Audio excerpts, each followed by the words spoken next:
Students, today's first topic is coherent sources and incoherent sources. है ना? We have to understand the concept of this coherent sources and incoherent sources. जब हमने interference का जो मैंने video बनाया था, जो आपने देखा होगा, उसमें मैंने ये बात की थी कि इंटरफेरेंस पैटर्न में डार्क फ्रिंज और ब्राइट फ्रिंज या 4 टाइम्स इंटेंसिटी और 0 इंटेंसिटी तभी मिल सकती है जब कोहेरेंट सोर्सेस हो। फिर से एक बार मैं इसे इंट्रोड्यूस कर देता हूं, आपके लिए रिवाइज कर देता हूं कि कोहेरेंट सोर्सेस क्या होते हैं। कोहेरेंट सोर्स ऑफ लाइट वो होते हैं जिसमें लाइट की फ्रीक्वेंसी सेम हो, 2 या 3 जितने भी आपने वेव्स लिए हुए हैं वो सब की फ्रीक्वेंसी सेम है और या दोनों सेम फेज में ऑसिलेट कर रहे हैं या उन दोनों के बीच का फेज डिफरेंस कांस्टेंट है। जो इंटरफेरेंस की थियरी में हमने पढ़ा था, एक को मैंने a sin ओमेगा t लिया था, y is equal to a sin omega t, और एक को मैंने लिया था a is equal to y is equal to a sin omega t plus phi, है ना। तो वो जो प्लस फाई है वो कांस्टेंट फेज डिफरेंस शो कर रहा है और ओमेगा जो है वो एंगुलर फ्रीक्वेंसी है, तो उससे हम ये कह सकते हैं कि दोनों की फ्रीक्वेंसी सेम है। अगर मैंने एक को लिया है y is equal to a sin omega t, दूसरे को लिया a sin omega t plus phi, तो आप देख सकते हैं कि ओमेगा ओमेगा सेम है और ओमेगा की वैल्यू होती है 2 पाई f, तो फ्रीक्वेंसी कांस्टेंट हुई। तो फ्रीक्वेंसी कांस्टेंट और ये फेज भी कांस्टेंट है थ्रू आउट, इसलिए वो कोहेरेंट सोर्सेस में गिने जाएंगे, उनको हम कोहेरेंट सोर्सेस कहते हैं। अगर कोई वेव की फ्रीक्वेंसी सेम नहीं है तो उन्हें इनकोहेरेंट सोर्सेस कहा जाएगा, या अगर फ्रीक्वेंसी सेम है मगर इनइक्वल फेज है, फेज इक्वल नहीं है या कांस्टेंट फेज डिफरेंस मेंटेन नहीं हो रहा है किसी भी कारण से, तो वो इनकोहेरेंट सोर्सेस ऑफ लाइट में गिने जाएंगे। अब एक सिंपल सी बात ये आती है कि कोहेरेंट सोर्सेस को हम ऑब्टेन कैसे करें, हमें कैसे पता चलेगा कि ये कोहेरेंट सोर्स है। ठीक है, आपके दिमाग में कोहेरेंट सोर्सेस अगर मैं बोलूं कि सेम फ्रीक्वेंसी और सेम फेज, तो आपके दिमाग में आएगा कि चलो 2 बल्ब लेते हैं जिसका सेम पावर हो और उसको सेम पोटेंशियल डिफरेंस में के साथ कनेक्ट कर दीजिए, करंट सेम निकलेगा तो लाइट की इंटेंसिटी और फ्रीक्वेंसी और सब कुछ सेम हो जाएगा, है ना। पर ऐसा नहीं। देखिए, कोहेरेंट सोर्सेस में फ्रीक्वेंसी और फेज सेम होने के लिए सोर्स भी सेम होना चाहिए। अगर आप 2 अलग अलग बल्ब लेंगे, भले ही उनके पावर सेम है, भले ही वो सेम पोटेंशियल में लगे हैं, भले ही उसमें से एक जैसी लाइट आ रही है, सेम इंटेंसिटी की लाइट आ रही है, लेकिन वो सेम फेज और सेम फ्रीक्वेंसी में हो ऐसा जरूरी नहीं है, होता है नहीं। क्यों? उसका रीजन ये है कि लाइट जब एमिट होती है, मान लीजिए आप किसी इलेक्ट्रिक बल्ब की बात कर रहे हैं, इनकैंडेसेंट बल्ब जो पुराने जमाने में ज्यादा यूज होते थे, आजकल एलईडी आ गई, उनका भी फंडामेंटल इसी के जैसा है। जो ये जो रीजन है उसका जो फंडामेंटल है वो कि कोहेरेंट क्यों नहीं हो सकते दोनों। आप कोई मॉल में गए हो या ऐसी कोई गेट टुगेदर में गए हो जहां बहुत सारी लाइटें होती हैं, तो क्यों ऐसा नहीं होता कि वो 2 लाइट इंटरफेयर करके डार्कनेस नहीं बनाते या उनकी इंटेंसिटी 4 गुना नहीं हो जाती दोनों की?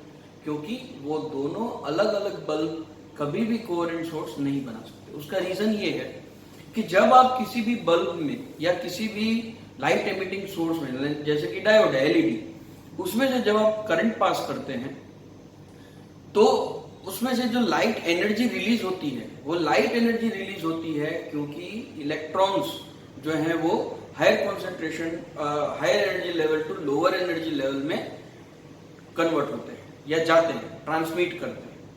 जब ऐसा होता है तब लाइट एमिट होती है, और कौन सी फ्रीक्वेंसी की लाइट एमिट होगी या वहां से जो लाइट एमिट होती है उन इलेक्ट्रॉन के ट्रांजिशन से, एटम के अंदर के इलेक्ट्रॉन के ट्रांजिशन से जो लाइट एमिट होती है, उस लाइट की फ्रीक्वेंसी डिपेंड करती है कि वो इलेक्ट्रॉन कौन से एनर्जी स्टेट में है, कहां प्रेजेंट है, कहां से कहां मूव कर रहा है, इन सब चीजों के ऊपर डिपेंड करता है। ठीक है। अब आपने एक बल्ब 1 लिया, एक बल्ब बी लिया, एक बल्ब ए और एक बल्ब बी लिया।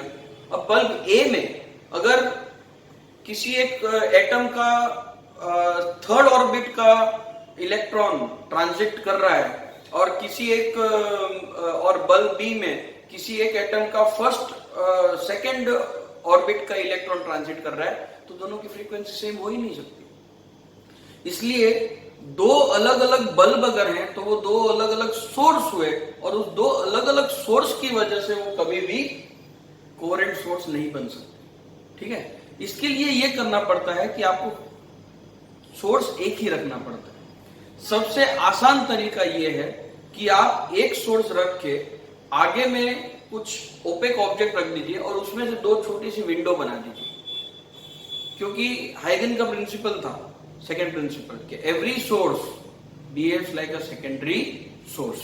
तो कुछ इस तरह से मान लीजिए कि एक बल्ब यहां पे है और इसने ये ग्लो कर रहा है, फिर आप यहां पे एक ओपेक ऑब्जेक्ट रख दीजिए, ठीक है, जिसने उसको उसकी लाइट को रोक दिया। फिर यहाँ पे दो छोटी छोटी विंडोज बना दीजिए, यहाँ पे और यहाँ पे ब्लेड से काट के छोटी सी विंडो बना दीजिए। अब क्या होगा, यहां से जो आई है वेव फ्रंट्स, ठीक है, अब ये दो सोर्स बन गए सेकेंडरी सोर्स, अब उनकी वेव्स बनेंगी, उनके वेव फ्रंट्स बनेंगे।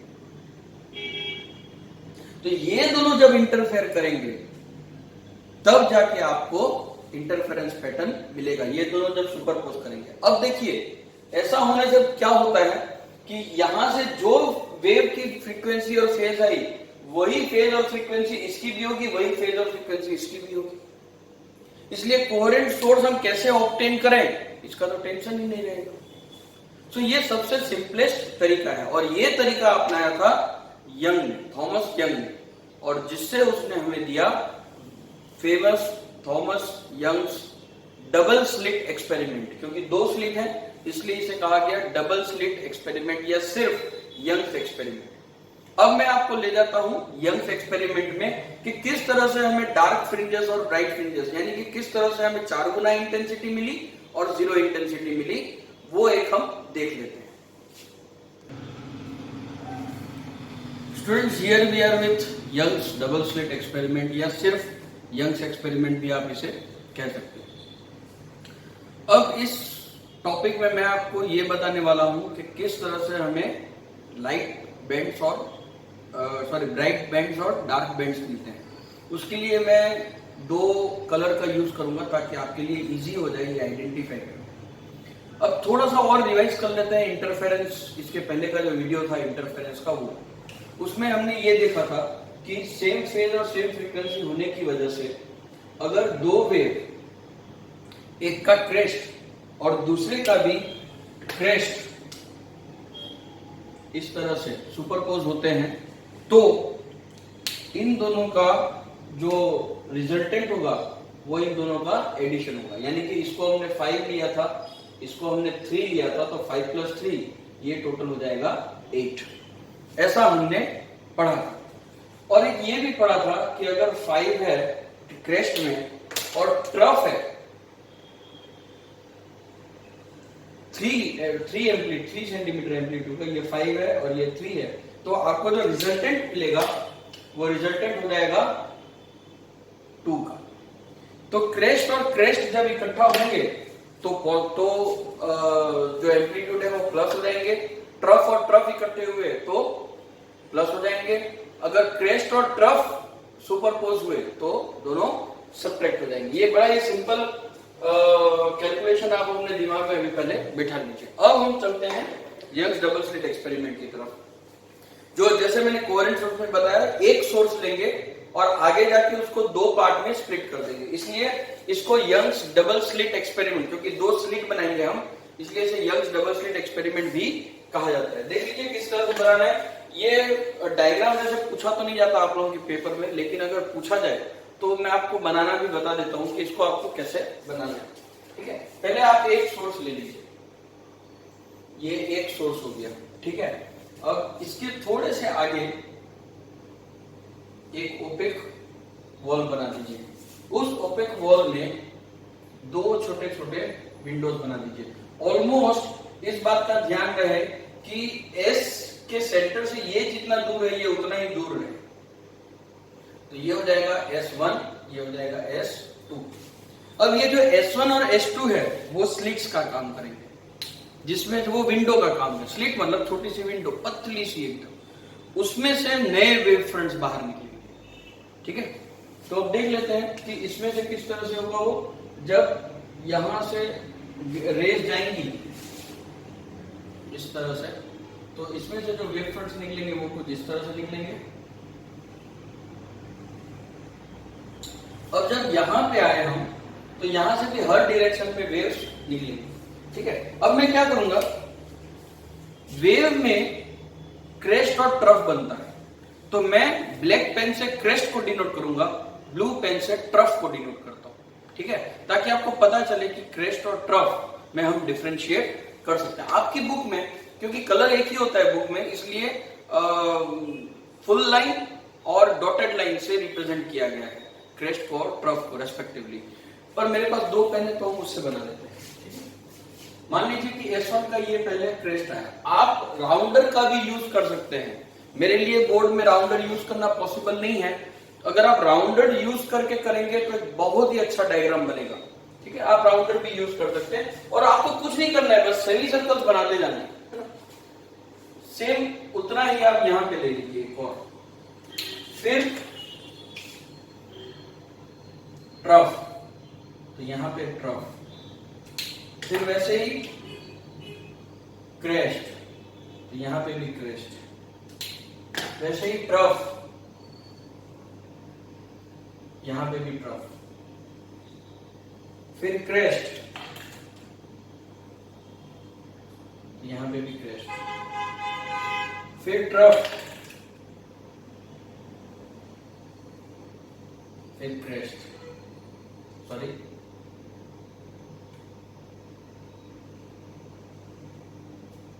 आपको बस आंख बंद करके बनाते जाना है और कुछ सोचना नहीं है। जहां सुपरपोज हो रहे हो होने दीजिए, जहां जहां सुपरपोज होंगे वही अपने काम की चीज है।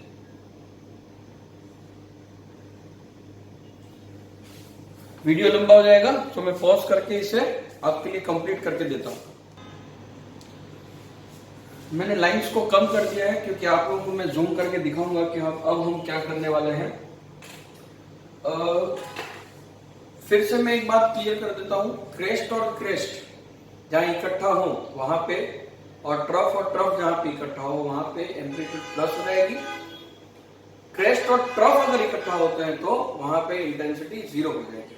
तो अब हम क्या करेंगे, क्रेस्ट प्लस क्रेस्ट और ट्रफ प्लस ट्रफ जहां इकट्ठा होंगे उसको हम रिप्रेजेंट करेंगे स्मॉल सर्कल से, और क्रेस्ट और ट्रफ अगर इकट्ठा होते हैं कहीं पे तो हम उसे डॉट से, black dot, big black dot से हम उसे रिप्रेजेंट कर देते हैं। ठीक है, so I am just zooming in into your figure. See students, this is what we have.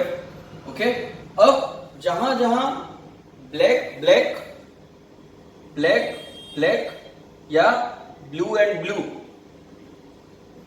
इकट्ठा होंगे वहां पे सर्कल। ठीक है, तो हम करते जाते हैं और फिर स्क्रीन में देखेंगे हमें क्या मिलता है। देखिए, ये ब्लैक ब्लैक है, ये ब्लू ब्लू है, ये ब्लैक ब्लू है, ये भी black black blue, black black, ये भी ब्लैक ब्लैक, फिर ये ब्लू ब्लू, ये भी, ये ब्लू ब्लू, ये ब्लू ब्लू, ये ब्लैक ब्लैक, ये ब्लैक ब्लैक। ठीक है, ये blue blue, black black, blue blue, black black. Okay, ये ब्लू ब्लू। ठीक है, इस तरह से हमें मिल रहे हैं। अब ब्लू, ये ब्लू ब्लू, अब ब्लू ब्लैक जहां मिलते हैं वहां हम सर्कल करेंगे। Blue black, blue black, blue black, blue black, blue black, blue black. ठीक है, ब्लू ब्लैक, ब्लू ब्लैक, यहाँ पे भी ब्लू ब्लैक, ये ब्लू ब्लैक, यहाँ पे भी ब्लू ब्लैक, ठीक है बेटा, यहाँ पे भी ब्लू ब्लैक।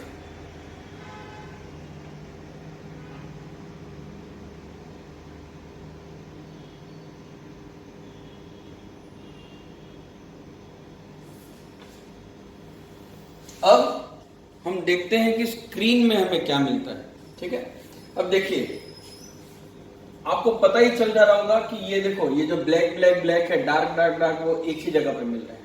ये भी एक ऑलमोस्ट एक स्ट्रेट लाइन बना रहा है, ये भी एक, ये देखो, ये ब्राइट है, तो ये यहाँ पे जाके लाइट ब्राइट देगा आपको। फिर ये भी ब्राइट है, तो ये भी अप्रोक्सीमेट आपको ब्राइट देगा। अब देखो यहाँ पे डार्कनेस मिल रही, देखो, है ना, तो ये आपको यहाँ पे डार्क देगा। वैसे ही ये बीच में यहाँ पे देखिए, ये इसको अगर हम आगे ले जाए तो ये डार्क बन जाएगा। वैसे ही ये अगर इस तरह से आगे बन जाए तो ये ब्राइट हो जाएगा। फिर यहाँ पे देखिए, ये ऑलमोस्ट इकट्ठा होकर डार्क बना रहे हैं, ये भी इकट्ठा होकर यहाँ पे कहीं पे डार्क बनाएंगे। सो अल्टरनेटिव ब्राइट और dark, bright dark, bright dark, bright dark आपको मिलते जा रहे हैं। सो अगर इन ब्राइट और डार्क फ्रिंजेस की मैं इंटेंसिटी की बात करूं, तो इंटेंसिटी मुझे यहां कैसे मिलनी चाहिए? 4 गुना। यहां कैसे मिलनी चाहिए? 0। फिर यहां कैसे मिलनी चाहिए? 4 गुना। फिर यहां कैसे मिलनी चाहिए? 0। यहां 0, यहां 4 गुना। तो इस तरह से कुछ इंटेंसिटी का ग्राफ बन सकता है। यहाँ पे इंटेंसिटी मैक्सिमम, फिर यहाँ पे 0, फिर यहाँ पे मैक्सिमम, फिर यहाँ पे 0, फिर क्योंकि यहाँ पे डार्क है तो यहाँ पे 0, फिर मैक्सिमम, फिर 0 क्योंकि यहाँ पे डार्क है। सारे फ्रिंजेस की जो इंटेंसिटी है, जो ये फुल है, मतलब हाईएस्ट है, ये सारे फ्रिंजेस की सेम रहेंगी, है ना। क्यों? उसका प्रूफ भी है हमारे पास, क्योंकि इंटेंसिटी की फॉर्मूला क्या है?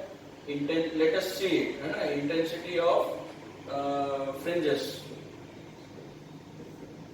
सो इंटेंसिटी की हमारे पास फॉर्मूला थी I is equal to IA plus IB plus 2 root IA IB cos phi, ये फॉर्मूला है हमारे पास। सो अगर हम इसको, अगर IA और IB, क्योंकि यहाँ पे दोनों सेम हो जाएंगे IA और IB इस एक्सपेरिमेंट के लिए, तो उसको हम IO ले लेते हैं। तो I is equal to IO plus IO plus 2 IO IA IB IO square, root हट जाएगा, cos phi is equal to 2IO bracket 2IO और 2IO common 1 plus cos phi, that is equal to 2IO into 1 plus cos phi को हम 2 cos square 5/2 लिख सकते हैं। सो ये हो जाएगा 4IO cos स्क्वायर 5/2, ठीक है। अब phi की वैल्यू ब्राइट फ्रिंज के लिए, जहां पे कंस्ट्रक्टिव इंटरफेरेंस होगा, वहां phi की वैल्यू होती है 2n पाई, हमने देखा था, है ना। सो 2n पाई होगा, 2n पाई की वैल्यू हो जाती है 1। सो वो यहां मिले 0, 2 पाई, 4 पाई, 6 पाई, जहां भी मिल रहा है ना, वो आपको जो फाई है, वो ब्राइट फ्रिंज अगर है तो वो 2n पाई के फॉर्म में होगा। तो हम कह सकते हैं यहाँ पे कि ये 0 है, ये 2 पाई है, ये यहाँ पे 4 पाई चले जाएगा, वैसे ये -2 पाई, ये -4 पाई, वैसे ये पाई, 3 पाई में डार्क, तो -पाई, -3 पाई, वहां पे आपको डार्क मिलेगा। तो डार्क के लिए, जहां पे आपको डार्क फ्रिंज मिली, जहां पे डिस्ट्रक्टिव इंटरफेरेंस हुआ, वहां पे आपको फाई क्या मिलेगा? n plus 1 lambda by 2, n प्लस 1/2 इंटू 2 पाई। यहाँ पे n is equal to 0, 1, 2, 3 dash dash dash, और यहाँ पे भी n is equal to 0, 1, 2, 3 dash dash dash, ठीक है। तो हम ये कह सकते हैं कि जितनी भी ब्राइट फ्रिंज आपको मिलेगी, सारी ब्राइट फ्रिंज की इंटेंसिटी जो है वो 4I0 हो जाएगी। 4I0, 4I0, 4 आई, लेकिन इनकी हो जाएगी 0 0 0 0, तभी तो डार्क मिलेगा वहां पे। ठीक है, तो ये है आपका यंग्स डबल स्लिट एक्सपेरिमेंट, जिसमें आपको इस तरह से डायग्रामेटिक रिप्रेजेंटेशन से मैंने आज ये समझाया कि किस तरह से ब्राइट फ्रिंज और डार्क फ्रिंजेस बनते हैं। अब इसके बाद का जो वीडियो है वो थियरी ऑफ फ्रिंजेस है कि फ्रिंजेस सेंटर से, ये जो सेंट्रल ब्राइट है इसको सेंट्रल ब्राइट बोलेंगे, है ना, इसको फर्स्ट डार्क, इसको first bright, second dark, second bright, इस तरह से ये चलता है। तो जो सेंट्रल ब्राइट है, सेंट्रल ब्राइट, इस सेंट्रल ब्राइट से कितना दूर, कैपिटल डी स्मॉल डी जो आएगा, स्मॉल डी दोनों स्लिट के बीच का डिस्टेंस, कैपिटल डी स्लिट्स और स्क्रीन के बीच का डिस्टेंस, वो क्वांटिटीज जो हम मेजर कर सकते हैं उनके साथ फ्रिंजेस का रिलेशन किस तरह से बैठता है वो इसके बाद के वीडियो में है, जरूर देखिएगा। और if you like the channel, if you like this video, please do share with your friends, subscribe the channel, and thank you.